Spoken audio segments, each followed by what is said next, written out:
kulantisan saaxiibayaal meel kastoo aad daafaca caalamka aad ka joogtaan idil ahaantiina waxaad ku soo dhawaataan wararkii ugu dambeeyay Soomaalida channelka badaad ku daawan doontaan waxa kamid ah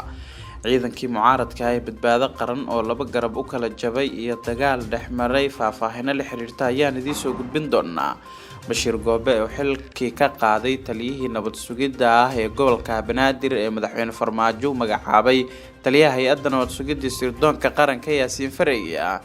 ragga ganacsatada Muqdisho lacag uga qaadan jiray inay shabaab ka tirsan yihiin oo xukun adag lagu riday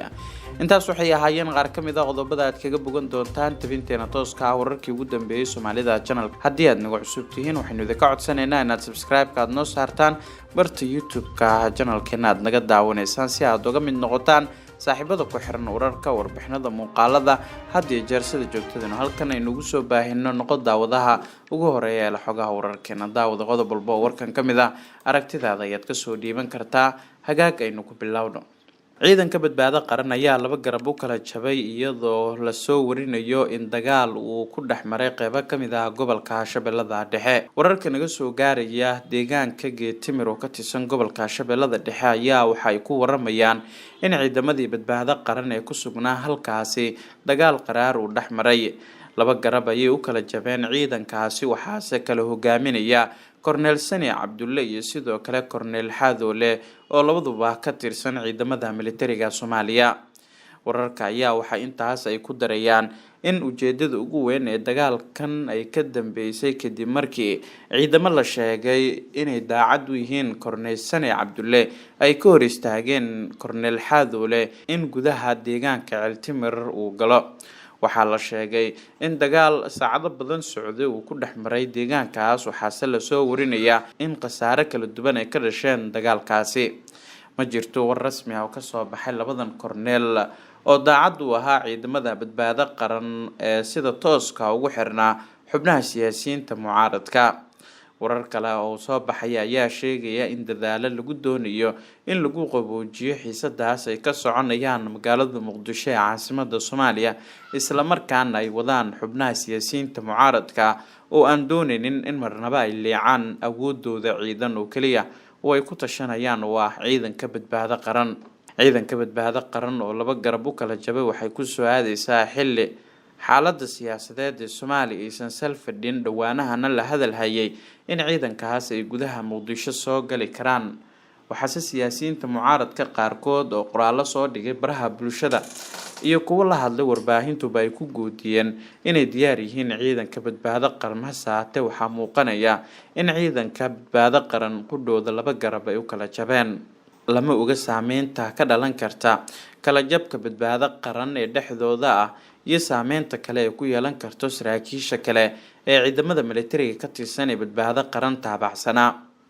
markan haddii aynu eegnana Bashir Goobe ayaa xilka qaadis ku sameeyay Yaasiin Faraya waxa uu magacaabay agaasimo cusub oo dhinaca hay'adda nabad sugidda sirdoonka qaranka NISA u qaabilsanaan doona gobolka Banaadir Yaasiin Faraya Farmaajo ayaa goor sii horeysay u magacaabay inuu yahay taliyaha hay'adda nabad sugidda sirdoonka qaranka agaasimaha ku meel gaarka hay'adda NISA ee uu dhawaan magacaabay ra'iisul wasaaraha dalka Maxamed Xuseen Roble Saraaye guud Bashir Maxamed Jaamac Bashir Goobe ayaa agaasimaha nabad sugidda gobolka Banaadir u magacaabay Gaashaanle Muxudiin Maxamed Jimcaale xilkan ayaa hore waxa uu hayay Yaasiin Faraya inkastoo markii dambe Farmaajo uu sheegay in uu magacaabay agaasimaha hay'adda NISA warqadda ka soo baxday agaasimaha cusub ee hay'adda nabad sugidda sirdoonka qaranka Bashir Goobe laguma soo hadal qaadin Yaasiin Faraya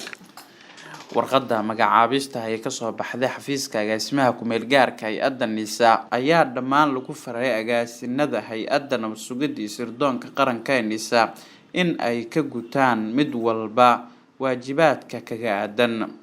danta shaqada qaranka awgeed laga bilaabo maanta way taariikhdu tahay 15 bisha 9 2021 waxaan u magacaabay sarkaalka Gaashaanle Muxudiin Maxamed Jimcaale inuu noqdo agaasimaha hay'adda nabad sugidda sirdoonka qaranka ee caasimadda ayaa lagu yiri warqadda ugu dambeyntii agaasimaha ku meel gaarka ah NISA Saraaye guud Bashir Maxamed Jaamac Bashir Goobe ayaa sarkaalkan cusub u rajeeyay guul iyo shaqo wacan arrintan ayaa imaanaysa xilli weli ay taagan tahay xiisada ka dhalatay magacaabista agaasimaha kumeel gaarka ah ee NISA kadib markii uu xilka ka qaaday ra'iisul wasaaraha dalka mudane Maxamed Xuseen Roble agaasimihii hore ee hay'addaasi Fahad Yaasiin Xaaji Daa'ir oo saaxiib dhow la ah madaxweynaha dalka Maxamed Cabdilaahi Maxamed Farmaajo. rag ganacsatada Muqdisho lacag uga qaadan jiray inay al-shabaab ka tirsan yihiin ayaa xukun adag lagu riday. maxkamadda ciidamada qalabka sida ee Soomaaliya ayaa waxay maanta xukun ku riday rag ganacsatada uga qaadan jiray lacag fara badan inay ka tirsan yihiin ururka al-shabaab. Maxamed Cali Cabdi Isxaaq iyo sidoo kale Axmed Yaasiin Xaaji Gaabow ayaa loo haystaa in dadka baad ay kaga qaadan jireen magaca al-shabaab iyo afduubka dhowr qof oo ay madax furasho ka qaateen. Maxamed Cali Cabdi Isxaaq iyo Axmed Yaasiin Xaaji Gaabow ayaa isticmaali jiray simikaaro samnad ah oo ganacsatada Soomaaliyeed ku weydiin jireen bixinta lacagaha ay al-shabaab ka qaadaan shacabka Soomaaliyeed. intii ay wadeen hawshan waxa ay sameeyeen dhowr afduub oo ay u geysteen hablo Soomaaliyeed iyaga oo ka qaatay lacag u dhaxaysa 1,000 ilaa 2,000 oo doolarka Mareykanka ah. sidoo kale eedeysanayaashan waxa ay sheegteen in ay ku qaadan jireen lacagaha qaarkood magaca al-shabaab oo dhowr jeer ay ugu suurta gashay helidda lacagtaasi waxayna dadka ku galaafan jireen in ay ku ballamiyaan masaajidada iyo xaafadaha ku yaala cirifyada Muqdisho iyo suuqa weyn ee Bakaaraha. mid ka mid ah dhibanayaasha goobjooga u ahaa maxkamadeynta labadan eedeysane ayaa u sheegtay garsoorka in ay ka shakisay labadan